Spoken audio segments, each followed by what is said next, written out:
Hello and welcome to Punk Raptor Gaming. This is your host, Captain Arcain, and today we bring you this box of shattered dreams. Oi, oi, oi! Punk Raptor Gaming! What's in the box, you ask? Why, it's a bunch of old PS2 parts. Of course. We're going to see if we can make one good one out of all of them. Adventure! As you can see here, we've got a fairly wide variety of parts, but don't let that fool you. They made no less than 10 revisions of the PS2 Fat line, so we're going to have to go through each one of these parts and find out what goes with what, because some of the connectors are different, and some of the power requirements are different, so we'll have to look those up and see what's going on. So I spent a little time putting one of these back together, and I wanted to do that so that I could show you how the teardown process works. Now, I put this one, let's see, it powers up. If you can see the little red light there, but it's on. And then if we push on that, the unit powers up. But as you see, we're not getting on anything on the screen here. And if you can hear that, tick, tick, tick, tick, tick, you can hear the DVD head trying to read, and it won't eject either.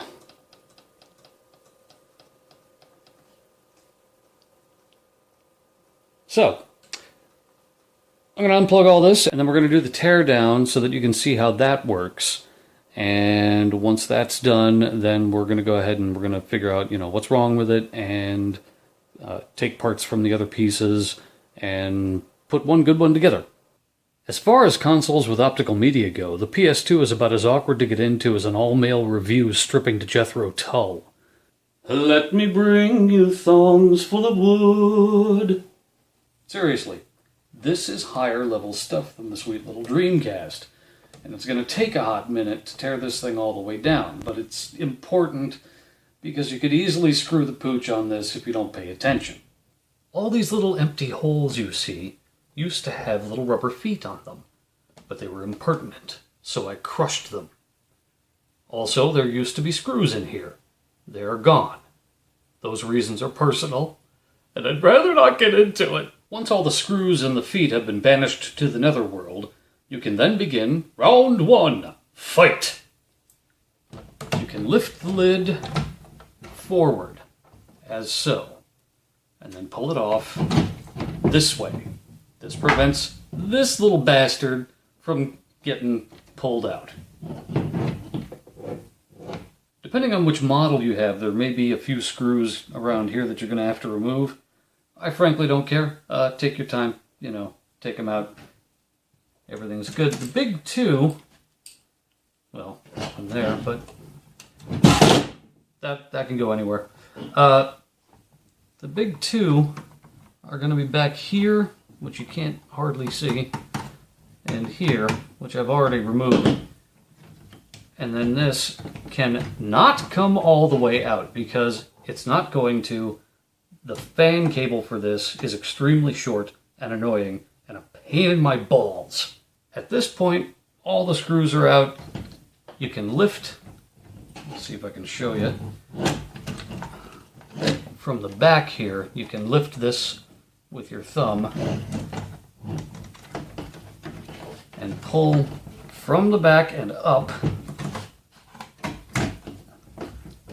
And then pull it backwards slightly. Come on, you prick.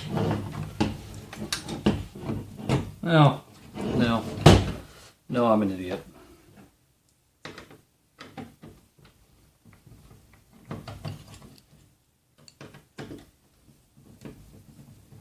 Once these two screws are gone, then you can pull it from the back and then pull it out. And the bottom comes out. And all this shit flops around.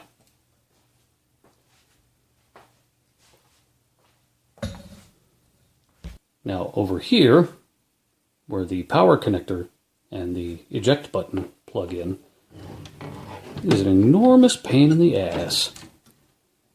Let's see if we can't get you to see that there. But hidden way down in there, and you'll have to put this back before you can just yank this right out. And there will be a different stage for that when we put it back together.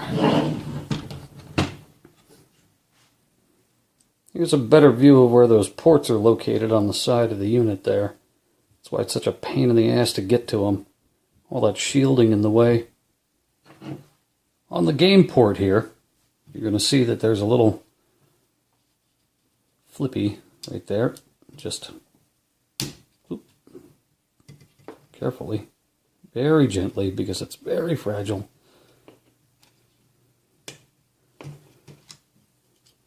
This one doesn't want to come up. Come on. Thank you. There. See that? Yeah. Don't break that. Alright, next we're going to want to take off the DVD ROM here. And we're going to have to use a little flathead screwdriver here. I know that's not useful against the black background there. But yeah, you see that? There's two tabs, and one's hidden behind this thing right here. But generally, if you poke it right there, and you give it a little push, sometimes, if you're lucky, it comes right out of there. There we go. You can see from the front, there's also a clip right there, but it'll slide right out. Now you see where all these cables are kind of keeping you from pulling this off of here. That's what makes this an enormous pain in the balls. So we can pull that out, pull that out. That one came out on its own. And then, oh, well, that cable also came out on its own. Generally, there's, on the back of the laser, yeah, it's hard to get out of there. Come on. Anyway, it's another one of these pressure clips. So that's the DVD-ROM off.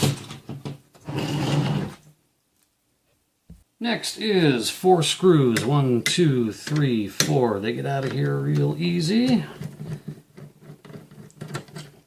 Pull that off. This is the power supply. Again, remember what I said about my Dreamcast? Make sure these capacitors are drained. Do not attempt this if you've just had it recently plugged in, because there is a capacitor about the size of a city bus in here that would really ruin your day. Pull this little plug out. There we go. You see that bastard? Yeah, big sucker, isn't he? Still in good condition, though. Actually, all the caps are. Looking pretty good. See that? Good power supply. Afterward, you just kind of want to pull up this piece of plastic here. That comes right out. And then, if you're an idiot, like me, you need to go and find your other screwdriver.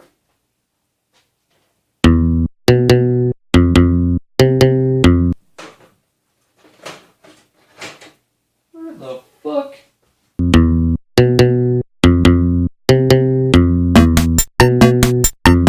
And we're back. So now we have 1, 2, 3, 4 screws there. And then if we pull up the hard drive cradle, off of there. There's no screws on that holding it down. At least not on this one. And then you'll see that there's one there and one there. So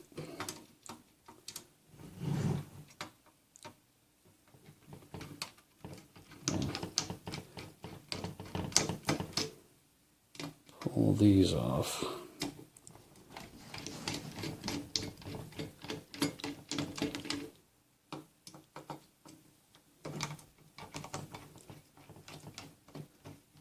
I'm doing this left-handed, so screw you, hippie.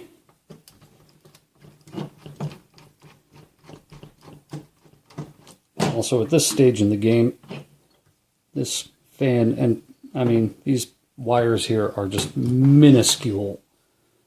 Let's see if I can get that in there for you.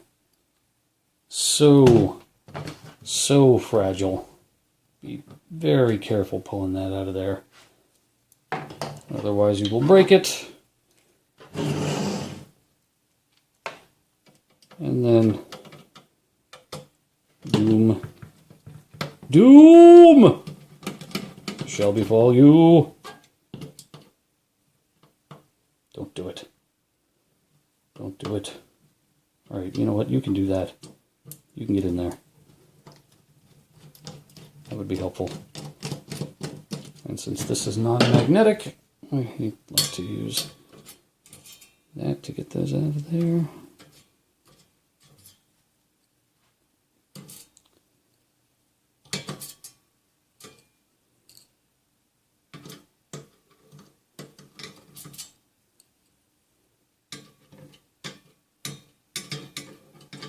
Nope, you don't want to come out of there. Not yet.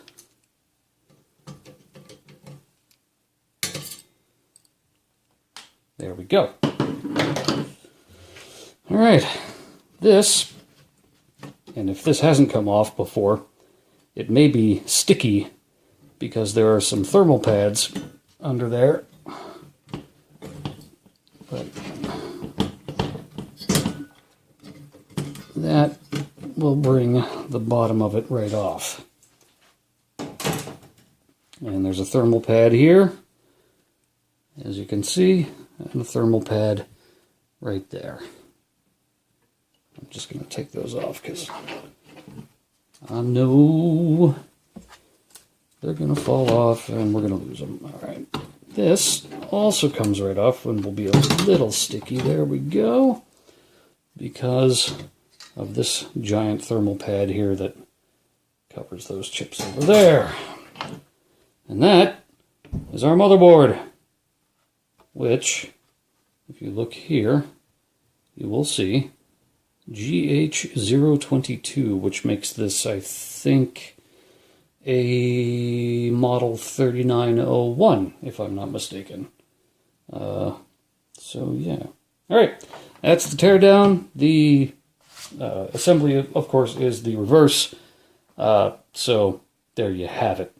Alright, I want to thank you for watching part 1 of this video. Stay tuned for part 2, where we actually get into stuff that actually, like, you know, does things. If you liked it, cool. If you didn't, there's that. And subscribe, and do all the things, and see you later.